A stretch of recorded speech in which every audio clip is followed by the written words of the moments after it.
Sir, ഈ 2025 finance ബില്ലിന് ശേഷം ബിസിനസ് ഓണേഴ്സിനോട് സാറിന് എന്താണ് പറയാനുള്ളത്? എൻ്റെ ഒരു അഡ്വൈസ് എന്ന് പറയുന്നത്, നിങ്ങൾ ഇനി കൂടുതൽ കംപ്ലയൻസസ് കുറച്ചും കൂടി സീരിയസ് ആയിട്ട് തന്നെ കാണണം. കാരണം ഗവൺമെൻറ് ഇൻകം ടാക്സിൻ്റെ നെറ്റ്വർക്ക് മാറി കൂടുതലും ഹെവിലി ട്രാൻസാക്ഷൻ ഫോക്കസ്ഡ് ആണ്. ട്രാൻസാക്ഷൻ ഫോക്കസ്ഡ് ആണ് നമ്മുടെ ഓരോ നയാ പൈസയും. കാരണം നമ്മൾ UPI വഴിയും ബാങ്കിങ് ട്രാൻസാക്ഷൻ വഴിയാണ് നമ്മൾ നടത്തിക്കൊണ്ടിരിക്കുന്നത്. 12 ലക്ഷം വരെ ടാക്സ് വേണ്ട എന്ന് ഗവൺമെൻറ് പറയുമ്പോഴും അത് നമ്മൾ റിട്ടേൺ ഫയൽ ചെയ്യണം. നമ്മുടെ എല്ലാ ട്രാൻസാക്ഷനും മോണിറ്റേർഡ് ആണ്. അതുകൊണ്ട് ഫ്യൂച്ചറിൽ നിങ്ങളൊരു 12 ലക്ഷം 20 ലക്ഷം എന്ന വരുമാനം നിങ്ങൾ കാണിച്ചാലും ഗവൺമെൻറ് അത് ആക്സെപ്റ്റ് ചെയ്യുമെന്ന് വിചാരിക്കണം കേട്ടോ. ഗവൺമെൻറ് ഫോക്കസ് ചെയ്യുന്നത് നിങ്ങളുടെ ഇൻവെസ്റ്റ്മെൻറ്റും നിങ്ങളുടെ ചിലവുമാണ്, നമ്മുടെ എക്സ്പെൻഡിച്ചറാണ്, നമ്മുടെ ലൈഫ് സ്റ്റൈലാണ്. ഇത് മൊത്തത്തിൽ കൂട്ടിയിട്ട് ഫോർ എക്സാമ്പിൾ ഒരു 14 ലക്ഷം രൂപ ഒരാൾ വരുമാനം കാണിക്കുന്നു, എൻ്റെ ഇത് എത്രയാണ്, അയാളൊരു 65 ലക്ഷം രൂപയുടെ ചിലവുണ്ടോ അയാൾക്ക്, അല്ലേ? എല്ലാം ബാങ്കിലാണ് വരുന്നത്, അല്ലേ?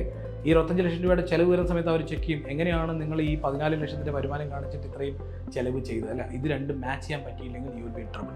2025 നമ്മൾ ഈ പറയുന്ന ട്രാൻസാക്ഷനെ ചെക്ക് ചെയ്യുന്നത് 2030 അന്ന് കുറച്ചും കൂടി നമ്മൾ ഫിനാൻഷ്യലി റെഗുലേറ്ററി വഴി കംപ്ലയൻസസ് ആയിരിക്കണം. Fintaxman, the mentor your business needs.